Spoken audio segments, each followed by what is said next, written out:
شاید اس لیے کہ دنیا کی باطل قوتوں نے یہ محسوس کر لیا ہے کہ براہ راست کسی مسلمان کے ایمان پر ڈاکہ ڈالنا یہ تو مشکل ہے، پہلے ان کو بے عمل بناؤ، پھر اس کے بعد انہیں بے ایمان بنانا آسان ہو جائے گا۔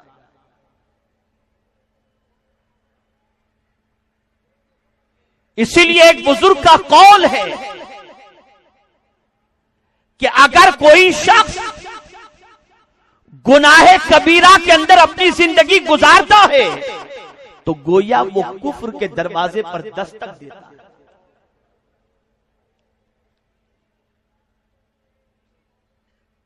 میرے پیارے آقا صلی اللہ تعالی علیہ وسلم کے پیارے دیوانوں، آج عمومی طور پر مسلمانوں کی سچویشن یہ ہے کہ اپنی زندگی گزارنے کے لیے، اپنی دنیا کی زندگی کو عیش و عشرت میں گزارنے کے لیے آج کا انسان اگر کسی کو رہنما بنا رہا ہے یا کسی اصول کو فالو کر رہا ہے تو وہ اللہ کی کتاب اور رسول اعظم صلی اللہ علیہ وسلم کی حدیث نہیں، الا ماشاء اللہ آج کی دنیا کی پوزیشن یہ ہے کہ وہ یہ دیکھتا ہے کہ دنیا میں فلاں کیسے مالدار ہوا، ٹی وی سیریل میں کام کر کے کون کہاں سے کہاں تک پہنچا۔ غرض کہ آج کی دنیا کی پوزیشن یہ ہے کہ انسان ان لوگوں کے کردار کو اپنی زندگی کے لیے نمونہ بنا رہا ہے جن کے کردار پر عمل کرنے کے بعد دنیا بھی تباہ ہو جائے گی اور آخرت بھی تباہ ہو جائے گی۔ ہم یہاں جمع ہوئے ہیں اور ہزاروں کی تعداد میں یہ غلامان رسول کا جمع غفیر ہے۔ میں اتنے بڑے مجمع سے ایک سوال پوچھنا چاہوں گا کہ مجھے یہ بتاؤ، ہم میں سے کتنے لوگ ایسے ہیں جو اپنی زندگی گزارنے کے لیے اصول قرآن سے تلاش کرتے ہیں؟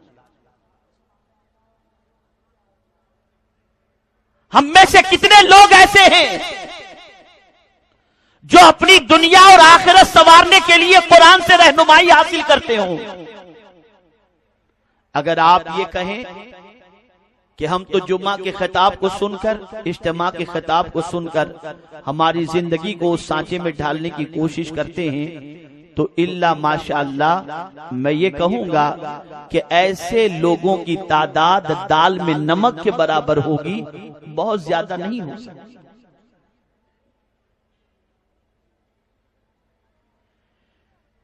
میرے پیارے آقا صلی اللہ تعالی علیہ وسلم کے پیارے دیوانوں، یقیناً قرآن مقدس اللہ کی کتاب ہے اور یہ لوگوں کے لیے ہدایت کی کتاب ہے، متقیوں کے لیے ہدایت کی کتاب ہے، لیکن یہ کتاب، اس پر ایمان کون لایا ہے؟ اس پر ایمان مسلمان لائے۔ اس کو اللہ کی کتاب کی حیثیت سے مسلمانوں نے مانا ہے، اسے اللہ کی کتاب کی حیثیت سے مسلمانوں کا عقیدہ ہے کہ یہ اللہ عز و جل کی کتاب ہے اور ہم اسے اللہ کی کتاب کی حیثیت سے مانتے بھی ہیں، زبان سے اقرار بھی کرتے ہیں اور دل سے اس کی تصدیق بھی کر رہے ہیں۔ اب آئیے میں سمجھانے کی کوشش کروں، ہم آج جس سچویشن میں ہیں ایسی سچویشن میں کبھی نہ ہوتے۔ ہم آج جس مقام پر ہیں اس مقام پر کبھی نہ ہوتے۔ ہم تباہی کے دہانے پر جہاں آج موجود ہیں کبھی نہ ہوتے اگر ہم نے قرآن سے رہنمائی حاصل کی ہوتی۔ یہ نہ تصور کرنا کہ معاشی اعتبار سے عدم استحکام، تعلیمی اداروں کی قلت، یہ ساری چیزیں ہماری کامیابی کے لیے رکاوٹ ہیں۔ یقیناً کسی حد تک اس کا عمل دخل ضرور ہے، لیکن اصل رکاوٹ سب سے بڑی یہ ہے کہ ہم نے قرآن اور رسول اعظم صلی اللہ علیہ وسلم کی حدیث سے اپنی زندگی گزارنے کے اصول حاصل کرنا چھوڑ۔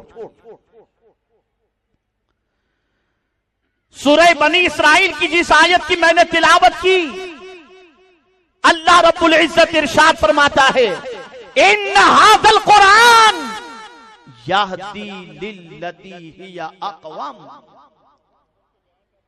بے شک یہ قرآن جو سب سے سیدھی راہ دکھاتا ہے،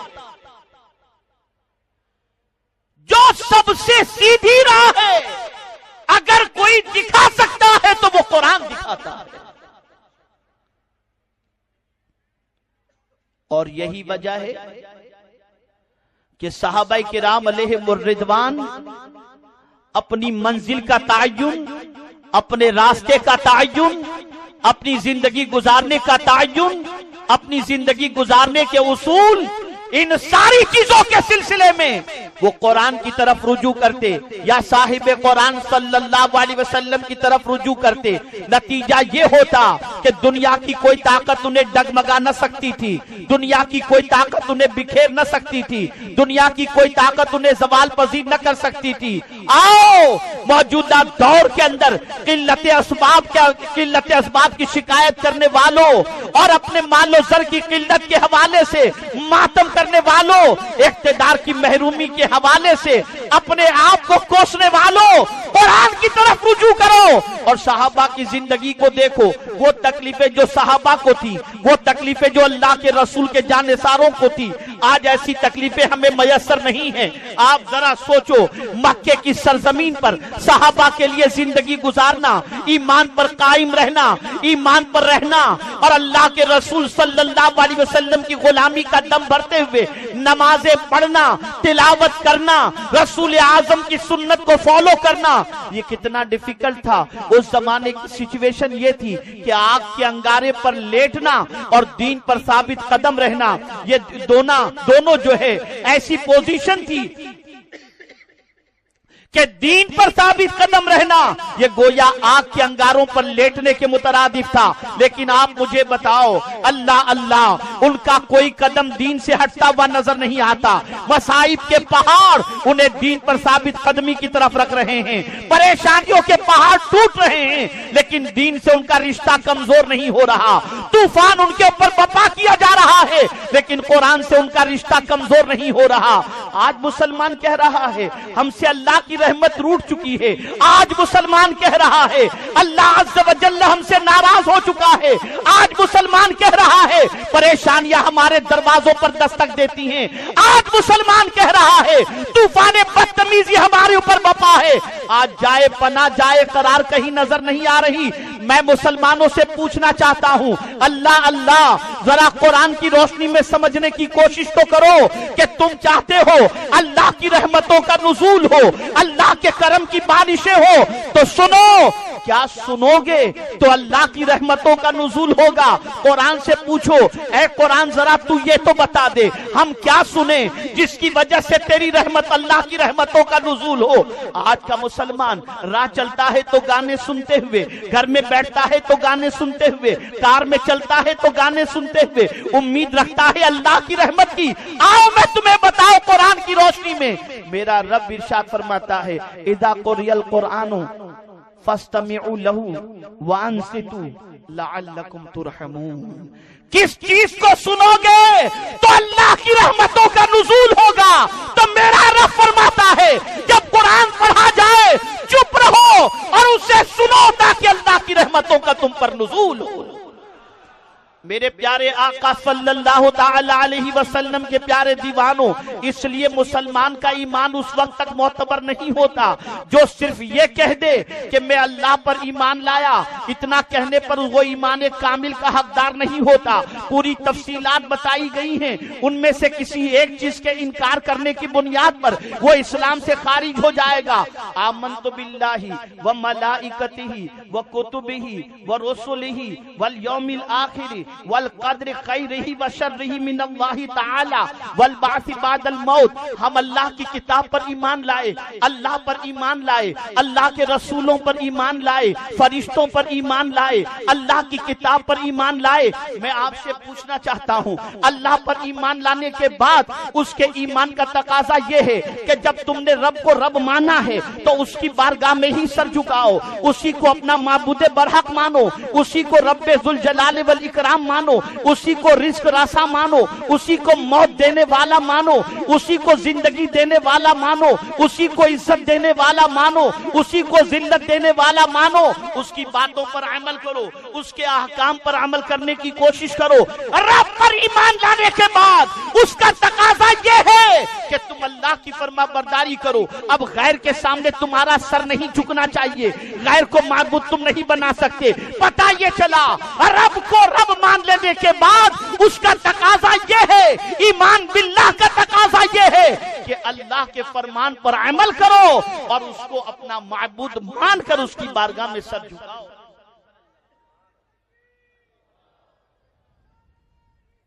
فرشتوں کو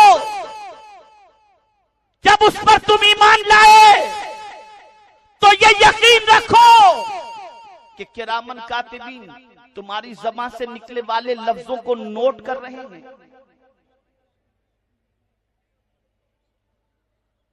فرشتوں پر ایمان لائے تو یقین رکھو کہ روح قبض کرنے والا فرشتہ حضرت اسرائیل علیہ السلام جب تمہاری زندگی کی میعاد مکمل ہوگی وہ روح قبض کرنے کے لیے حاضر ہو جائیں گے. فرشتوں کی حیثیت سے اللہ کی مخلوق کو ماننا کہ فرشتے اللہ کی مخلوق ہیں یہ ماننا ضروری ہے. اب باری آ رہی ہے کتابوں کی. توریت بھی اللہ کی کتاب, زبور بھی اللہ کی کتاب, انجیل بھی اللہ کی کتاب, قرآن مقدس بھی اللہ کی کتاب. توجہ چاہوں گا اے رسول اعظم صلی اللہ تعالی علیہ وسلم کے پیارے دیوانوں, اس کتاب کو اور ساری کتابوں پر ہم ایمان لائے. جتنے بھی آسمانی صحیفے ہیں, جتنی بھی آسمانی کتابیں ہیں, ان ساری کتابوں پر ہم ایمان لائے اور قرآن مقدس کو اللہ کی کتاب کی حیثیت سے ہم نے مانا, جانا, دل سے اس کی تصدیق کی. تو اب میں آپ سے ایک سوال پوچھنا چاہتا ہوں, کیا اس کو مان لینا بس اتنا ہی کافی ہے کہ ہم نے اس کو اللہ کی کتاب کی حیثیت سے مان لیا, اب ماننے کے بعد اس کتاب کا کوئی تقاضا ہم سے نہیں, اس کتاب سے کوئی ربط کا ذریعہ ہمارے پاس نہیں؟ کیا اس کتاب کو اللہ نے بس ایسے ہی نازل کیا کہ بس اسے اللہ کی کتاب سمجھ کر کے مان لو؟ نہیں نہیں, جب اس کتاب کو مانے ہو تو کیسا ماننا چاہیے اور اس کتاب کا حق ہم پر کیا ہے. اللہ کو رب مانے ہو اس کے حقوق ہمارے اوپر ہیں, اللہ کے رسول کو رسول مانے ہو اس رسول کے حق ہمارے اوپر ہیں. اسی طریقے سے اللہ کی کتاب کو کتاب مانے ہو تو اس کتاب کے حقوق بھی ہمارے اوپر ہیں, اس کتاب کے حقوق بھی ہمارے اوپر ہیں. آپ نے کبھی سوچا جب سے قرآن نازل ہوا تب سے لے کر آج تک اس کتاب کے اندر کوئی رد و بدل نہیں ہوا؟ یہ کتاب اپنی اصلی شکل میں موجود ہے.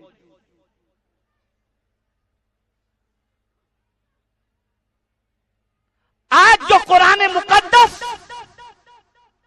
الحمد کی الف سے لے کر والناس کی سین تک اپنی اصلی شکل کے اندر جو موجود ہے یہ صدقہ ہے حضور صلی اللہ علیہ وسلم. آپ سوچتے ہوں گے آقائے کریم صلی اللہ علیہ وسلم کا صدقہ قرآن اصلی شکل میں؟ تو میں آپ کو بتاؤں, جی ہاں. جب پروردگار جل جلالہ کے انبیاء پر اللہ کی کتابوں کا نزول ہوا تو کبھی ایسا ہوا کہ نبی کی موجودگی کے اندر لوگوں نے قرآن کے اپنی اس کتاب کے اندر تبدیلی پیدا کر دی؟ انبیاء کی موجودگی میں توریت میں تبدیلی لوگوں نے پیدا کرنے کی کوشش کی, زبور کے اندر تبدیلی کی کوشش کی. اور اسی طریقے سے انجیل کے اندر بھی تبدیلی کی کوشش کی، اور آج یہ تینوں آسمانی بڑے صحیفے اپنی اصل شکل میں موجود نہیں۔ آقا کریم صلی اللہ علیہ وسلم نے دیکھا، انہیں معلوم تھا کہ یہ صحیفے تبدیل کر دیے گئے، ان کے اندر رد و بدل ہو گیا، اصلی شکل میں اللہ کی کتابیں محفوظ نہ رہی۔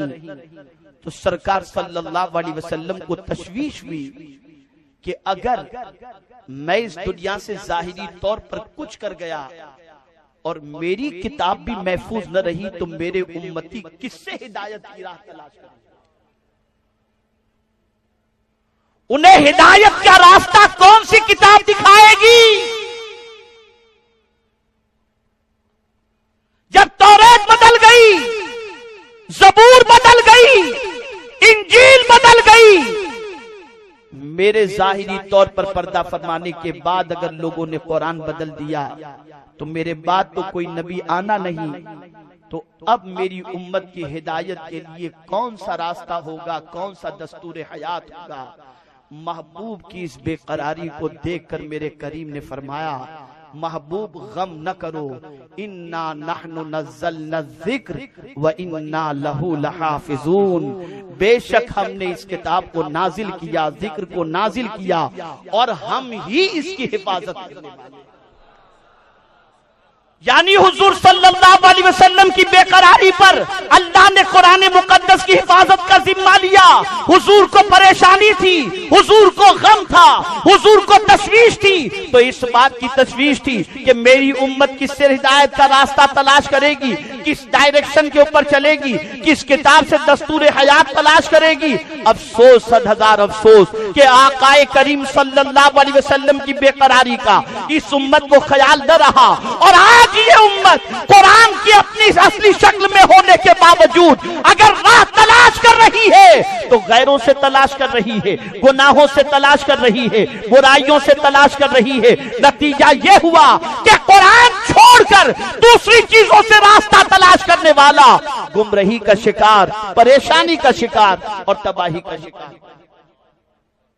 ورنہ سب سے سیدھی راہ اگر کوئی دکھاتا ہے تو صرف قرآن دکھاتا ہے، اور اس کے پیارے حبیب اللہ کے پیارے حبیب صلی اللہ علیہ وسلم دکھاتا ہے۔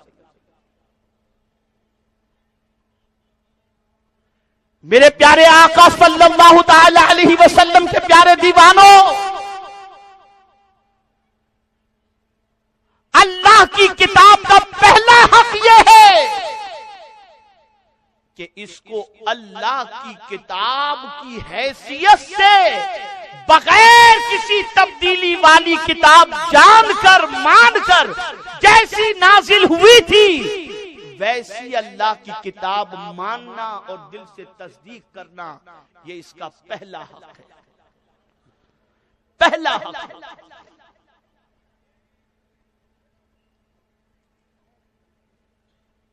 میرے پیارے آقا صلی اللہ تعالی علیہ وسلم کے پیارے دیوانوں، اس کتاب کے حوالے سے منافقین کو شک تھا، انہیں ڈاؤٹ تھا کہ یہ اللہ کی کتاب ہے یا نہیں۔ تو اسلوب قرآن دیکھیے، انہیں یہ خیال ہوا منافقین کو کہ آقا کریم صلی اللہ تعالی علیہ وسلم کو تو ہم نے کسی انسان سے پڑھتے ہوئے تو نہیں دیکھا، پھر یہ کتاب پیش کر رہے ہیں، بھلا یہ اللہ کی کتاب کیسے ہو سکتی ہے؟ تو پروردگار جل جلالہ نے ان کے شکوک کو رفع کرنے کے لیے انبیاء کرام کے واقعات اس کتاب میں نازل کیے، اور محبوب سے فرمایا ذرا یہ واقعے ان کو سناؤ۔ اب جب ان واقعات کو وہ سنے تو ان کی حیرت کی انتہا نہ رہی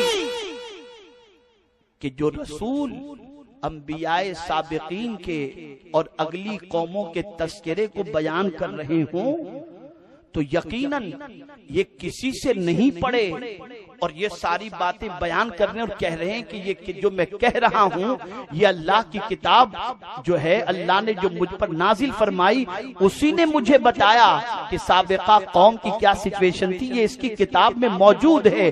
تو وہ انگشت بدندہ ہو گئے، ان کی حیرت کی کوئی انتہا نہ رہی، اور جب قرآن مقدس کے حوالے سے شکوک و شبہات قائم کیے جانے لگے اور یہ جب دشمنوں نے سرکار مدینہ صلی اللہ علیہ وسلم پر اعتراضات کے انبار لگائے تو پروردگار جل جلالہ نے خود ہی ارشاد فرما دیا، محبوب تم غم نہ کرو، تم ہی کہہ دو تنزیل من رب العالمین، یہ کتاب اللہ کی طرف سے نازل نزل بہ الروح الامین، روح الامین کے ذریعے نازل کی گئی، بما نزل علی محمد صلی اللہ علیہ وسلم، اور محمد صلی اللہ علیہ وسلم پر نازل۔ تو اس کتاب کا پہلا حق یہ ہے کہ یہ یقین رکھو، یہ ایمان رکھو کہ یہ اللہ کی کتاب ہے، یہ اللہ کی کتاب ہے، منزل من اللہ ہے۔ اور یاد رکھو جس کی کتاب کو ہم کتاب کی حیثیت سے مان رہے ہیں اسی کتاب کے، وہ کتاب جس کو اللہ کی کتاب کی حیثیت سے ہم مان رہے ہیں اس مالک ذوالجلال کو ہم اپنے رب کی حیثیت سے بھی مان رہے ہیں کہ وہ ہمارا خالق ہے، وہ ہمارا مالک ہے۔ اب ضروری یہ ہوا کہ مالک خود کہہ رہا ہے کہ یہ میری کتاب ہے اور تمہیں سیدھی راہ اگر کوئی دکھا سکتا ہے تو میری کتاب ہی دکھا سکتا ہے۔ اس نے اپنے بندوں سے کہہ دیا یہ سیدھی راہ دکھانے والی کتاب ہے، سب سے سیدھی راہ۔ تو مسلمانوں نے پہلی ٹھوکر یہ کھائی کہ اس کتاب سے رہنمائی حاصل کرنا چھوڑ دیا۔ میں آپ کو بتاؤں کہ کئی مرتبہ آپ سن چکے ہیں کہ صحابہ میں سے کچھ صحابی یہ کہا کرتے تھے کہ اونٹ کی نکیل بھی گم جائے تو ہم اسے قرآن سے تلاش کر لیتے۔ صحابہ کہا کرتے تھے، اور تعلق بالقرآن کا معاملہ کیا تھا؟ اللہ اکبر، میرے پیارے آقا صلی اللہ تعالی علیہ وسلم کے پیارے دیوانوں، ایسا تعلق بالقرآن کہ اٹھتے تھے تو صبح جو ہے قرآن مقدس کی تلاوت، اور رات کو سونے سے پہلے بھی قرآن شریف کی تلاوت کر لیا۔ قرآن ان کی تلاوت قرار کا ذریعہ تھا۔ اور یہاں یہ بھی بتا دوں کہ رب نے خود حضور سے فرمایا، قرآن کا پہلا حق تو آپ نے جان لیا کہ اس پر ایمان لایا جائے اور دل سے اس کی تصدیق کی جائے، اور دوسرا حق قرآن کا یہ ہے کہ اس کی تلاوت کی جائے۔ خود رب نے حضور صلی اللہ علیہ وسلم سے فرمایا اتلو ما اوحی، میرے محبوب جو آپ پر میں نے وحی کی اس کی تلاوت کرو۔ حضور سے رب فرما رہا ہے جس پر قرآن نازل ہوا اس رسول سے رب فرما رہا ہے کہ اس کی تلاوت کرو۔ اور آپ جانتے ہیں اگر رشک کرنا ہے تو سرکار صلی اللہ علیہ وسلم فرماتے ہیں دو لوگوں کو رشک کرنا ہے تو دو لوگوں پر کرو۔ اگر کسی کو کثرت سے قرآن شریف پڑھتے ہوئے دیکھو نا تو رشک کرو کہ اے اللہ اس کے جیسی عادت مجھے عطا فرما، اس کے جیسی توفیق مجھے بھی عطا فرما۔ اور دوسرا حضور صلی اللہ علیہ وسلم نے فرمایا اللہ نے جس کو مال دیا اور وہ مال اگر اللہ کی راہ میں کثرت سے خرچ کرتا ہے تو دعا کرو اے اللہ مجھے بھی ایسا مال دے جو تیری راہ میں خرچ کروں۔ تو رشک کرنا ہو تو دو لوگوں پر۔ یہاں تو ہم بنگلہ دیکھ کر رشک کرتے ہیں، گاڑیاں دیکھ کر رشک کرتے ہیں، بینک بیلنس دیکھ کر رشک کرتے ہیں، اور کیوں نہ کریں کہ اب تو تلاوت کرنے والا کوئی ایسا نظر ہی نہیں آتا جسے دیکھ کر رشک کیا ہو بھی تو کوئی ایسا کوئی نظر بھی تو آئے جو کثرت سے قرآن شریف تلاوت کرتا ہو الا ماشاء اللہ، میں اگر یہ کہوں تو غلط نہ ہوگا، اگر دینی اداروں کو دیکھا جائے تو ایسے بچے اور علماء صرف وہی مل سکتے ہیں جو قرآن کی کثرت سے تلاوت کرتے ہیں۔ اس کے علاوہ ہٹ کر بنگلوں سے لے کر کے کہیں بھی چلے جاؤ، آپ کو قرآن شریف کی تلاوت کرنے والے شاید نظر نہیں آئے۔ پتہ یہ چلا جن کو تم حقیر سمجھ رہے تھے، خدا کے نزدیک ان کا ہی مقام سب سے بلند و بالا ہے۔ جس بچے کو قرآن پڑھتا ہوا دیکھ کر تم اسے یتیم اور بے سہارا سمجھ رہے تھے، حضور فرماتے ہیں رشک کرنا ہو تو ان پر رشک کرو کہ اللہ ایسی عادت تمہیں عطا فرمائے۔ لیکن یہاں تو یہ نہیں رہ گیا۔ تو ہماری تباہی اور ہماری بربادی کا ایک سب سے بڑا سبب یہ ہے کہ ہم نے قرآن سے اپنے رشتے کو کمزور کر دیا، اتنا بھی کمزور کر دیا کہ پہلے تو یہ تھا کہ کچھ لوگ قرآن صحیح طور پر پڑھ بھی لیتے تھے، اب تو اسکول کا بوجھ اتنا بڑھ گیا ہے کہ بچوں کو قرآن پڑھانے کا خیال بھی نہیں، آئے پڑھنا تو کیا اور نہ آئے تو کیا، انگلش آنی چاہیے بس۔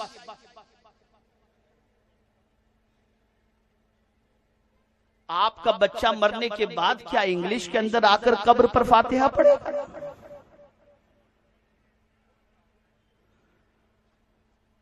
کبھی سوچا آپ نے؟ کبھی یہ خیال آپ کے ذہن میں آیا؟ اور کہاں سے آتا جب خود ہی قرآن پڑھنا نہیں جانتے؟ تو پھر اپنے بچوں کے حوالے سے اس کی فکر کون کرے گا؟ اور یہ بھی بڑی معذرت کے ساتھ عرض کرتا ہوں کہ سب سے زیادہ ناقدری قرآن پڑھانے والے کی جاتی ہے۔ انگلش، میتھس، اس کے ٹیوٹر کی سچویشن اور سیلری بہت ہوتی ہے، اور قرآن پڑھانے والے کی سیلری اتنی مختصر اور بیچارہ 500 یا 200 بڑھانے کی بات کرے۔ ارے مولانا مہنگائی کا دور اور ٹیوشن ٹیچر انگلش پڑھانے والا کہہ دے کہ بھائی میں اس سے کم، سر کوئی بات نہیں، آپ آئیں ضرور، ہفتے میں 3 دن دے لیکن آپ ہی آئیں۔ تباہی کی داستان، تباہی کے حوالے سے ماتم کر رہے ہو، بربادی کا ماتم کر رہے ہو۔ ذرا سوچو تو صحیح، جس کتاب کو اللہ کی کتاب کی حیثیت سے تم نے مانا اس کے ساتھ تعلق تمہارا کیا ہے؟ ورنہ یہ کتاب معمولی نہیں ہے۔ حضور صلی اللہ علیہ وسلم فرماتے ہیں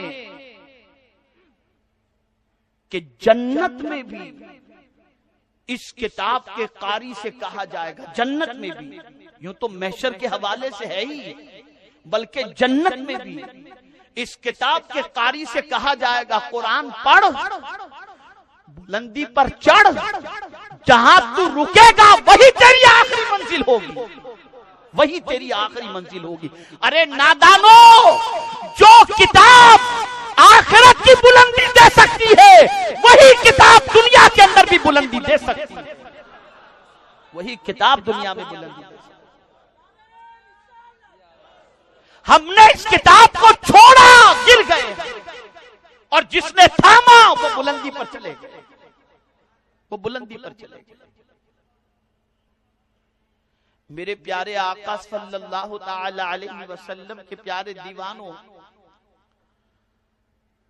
گھبراہٹ ہوتی ہے نا؟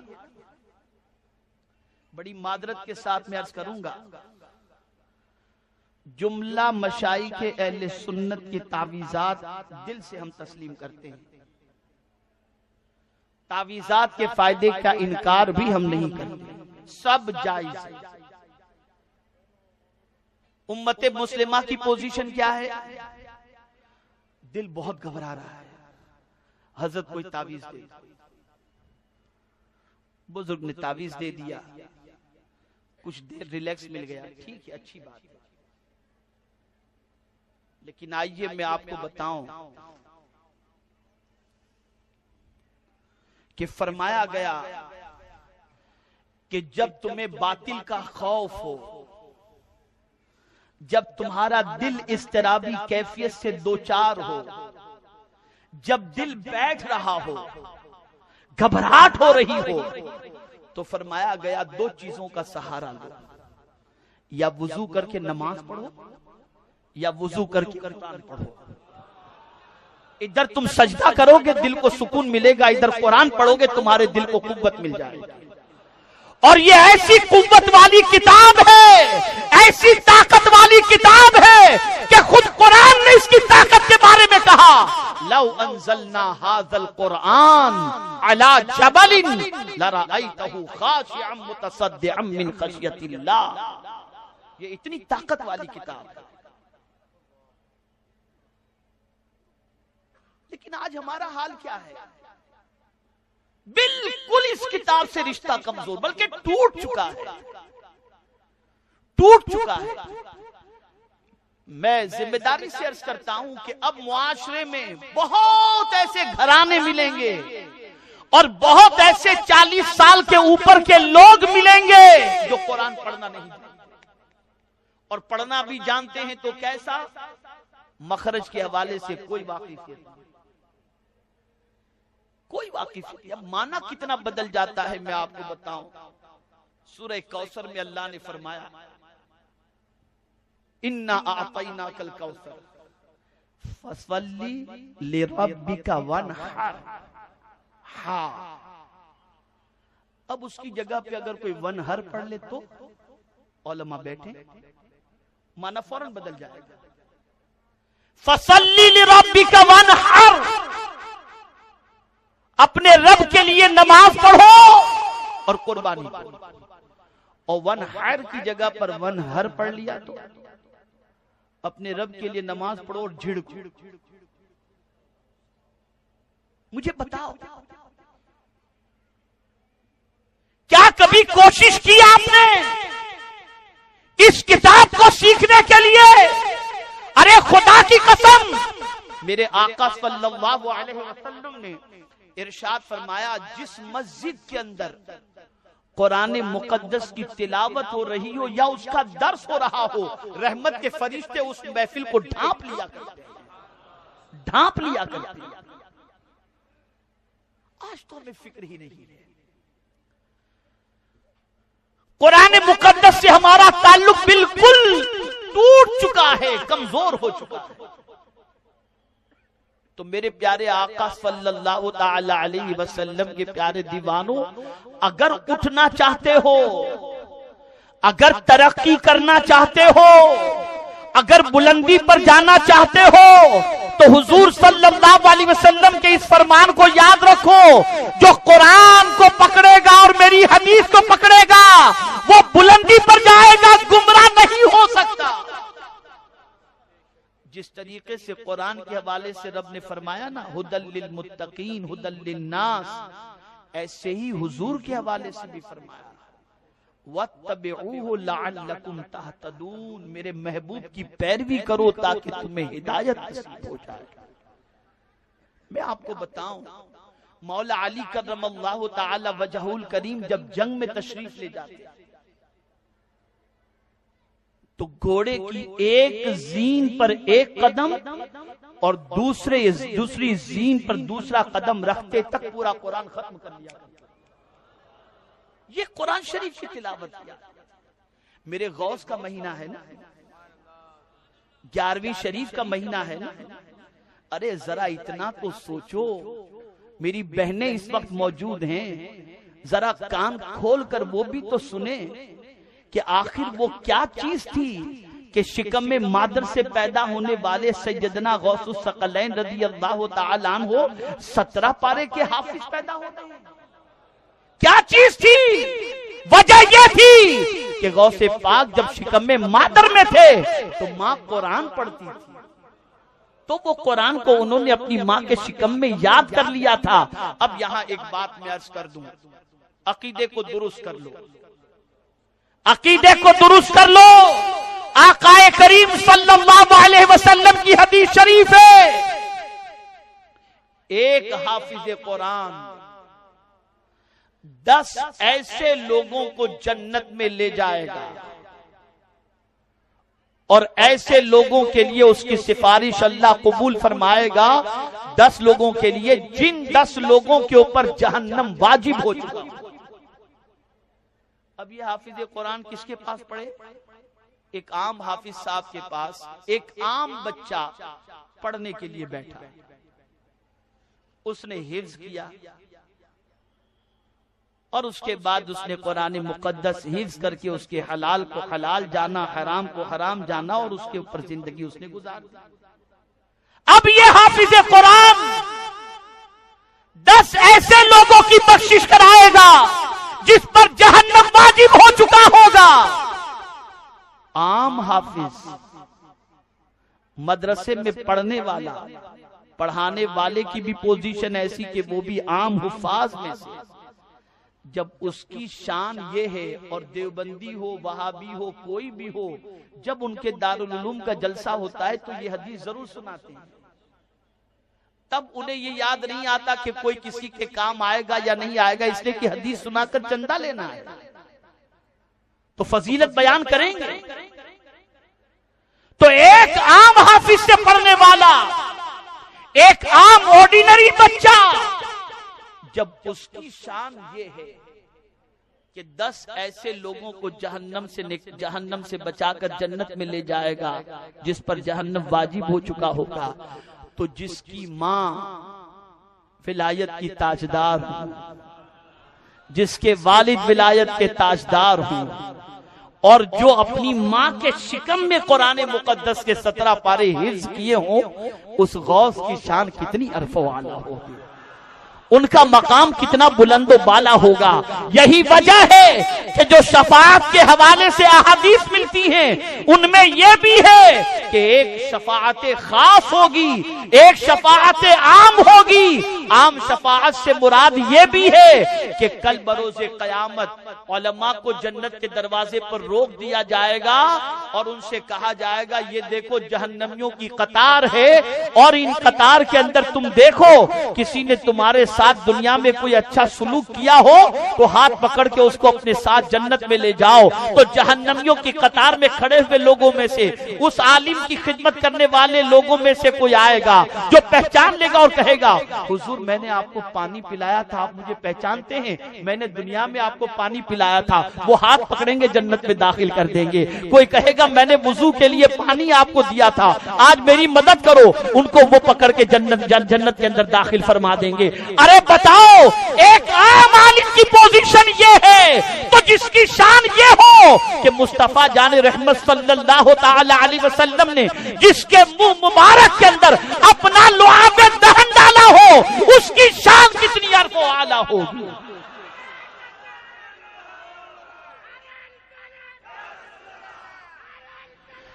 اور جو قرآن کی ایک آیت کی تفسیر بیان کرے تو 40 تفسیریں بیان کرتے ہوں، ان کے مقام و مرتبے کا عالم کیا ہو. اعلیٰ حضرت عظیم البرکت اسی لیے تو کہتے ہیں تیری سرکار میں لاتا ہے رضا اس کو شفیع جو میرا غوث ہے اور لاڈلا بیٹا تیرا. میرے پیارے آقا صلی اللہ تعالی علیہ وسلم کے پیارے دیوانوں، تو قرآن شریف بے قراری کا علاج، بے چینی کا علاج، اور اسی کے ساتھ سب سے زیادہ بے قراری کہاں ہوگی؟ قبر کے اندر. وہ تنہائی کا گھر، وہ سانپ بچھوؤں کا گھر، کیڑے مکوڑوں کا گھر، جہاں کوئی پرسان حال نہ ہوگا. فرماتے ہیں کہ اس میں بھی جو شخص روزانہ سورہ ملک کی رات کو تلاوت کرتا ہوگا تو قبر کے اندر اللہ رب العزت اس کو سوالات و جوابات سے محفوظ رکھے گا. اور جو قرآن شریف کی تلاوت کا عادی ہوگا تو قبر کی تاریک وادی کے اندر اس کو کہا جائے گا تو قرآن پڑھ. اسی لیے ختم قرآن کے وقت دعا کی جاتی ہے اللہم آنس وحشتی فی قبری، اللہم ارحمنی بالقرآن العظیم واجعلہ لی اماما ونورا وہدا ورحمہ. یہ قبر کی وحشت کا بہترین علاج ہے، بہترین علاج. پتہ یہ چلا جس قبر کی تاریک وادی میں کوئی پرسان حال نہیں ہوتا وہاں قرآن کام آتا ہے، تو دنیا کی تکلیف میں بھی یہ قرآن ہی کام آئے، یہ قرآن ہی کام آئے. اور جب تک مسلمانوں کا تعلق قرآن سے مضبوط تھا اس قوم کو کوئی بھٹکا نہیں سکا. اب آپ سوچیں نا، میرے پیارے آقا صلی اللہ تعالی علیہ وسلم کے پیارے دیوانوں،